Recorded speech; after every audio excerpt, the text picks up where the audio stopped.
បងប្អូនហើយអាណិតបងប្រុសម្នាក់នេះមែនតើគាត់មកធ្វើការកន្លែងខ្ញុំបានតែ2ថ្ងៃគាត់មកសាកល្បងការងារអញ្ចឹងណាហើយតើកាយក៏គាត់មើលបាន2ថ្ងៃហើយក៏គាត់ថាអត់ព្រមយកទេគាត់ឲ្យទៅរកកន្លែងការងារថ្មីទៀតទៅឥ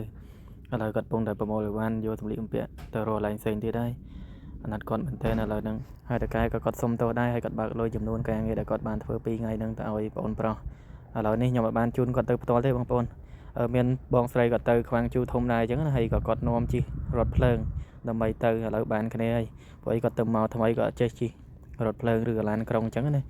ឡូវបានបងស្រីគាត់ជួយណែនាំដែរដំបូងគាត់អត់ការងារធ្វើបងប្អូនហើយក៏គាត់សុំការងារកន្លែងខ្ញុំអញ្ចឹងណាហើយខ្ញុំក៏ហៅគាត់មកហើយតកែក៏គាត់ប្រាប់ដែរគាត់ថាយកគាត់មកតែគាត់សុំមើលការងារ2-3ថ្ងៃសិនបើសិនជាល្អអាហ្នឹងគាត់យកបន្តឥឡូវនេះគាត់អត់ព្រមអញ្ចឹងមិនដឹងថាមូលហេតុអីឃើញគាត់ធ្វើការដូចគេដូចឯងដែរបងប្អូនហ្នឹងហើយអាណិតគាត់មែនទែនឥឡូវចេញដំណើរទៅហើយបានពីអ្នកបងស្រីដែរមិនឯកាទេហ្នឹងហើយជូនពរសុខសប្បាយទៅកន្លែងថ្មីហេងមានជួបតកែល្អហ្នឹងឥឡូវឈរចាំឡានក្រុងយូរពេកបានតិចឃើញតកែគាត់ជិះកាត់ហ្នឹងហើយតកែក៏គាត់ជូនទៅតែម្ដងអញ្ចឹងវាកាត់បន្ថយការចំណាយទៅលើតាក់ស៊ីហើយឡានក្រុងដែរអញ្ចឹងណាហ្នឹងហើយបានតកែជូនទៅដល់កន្លែងទៀត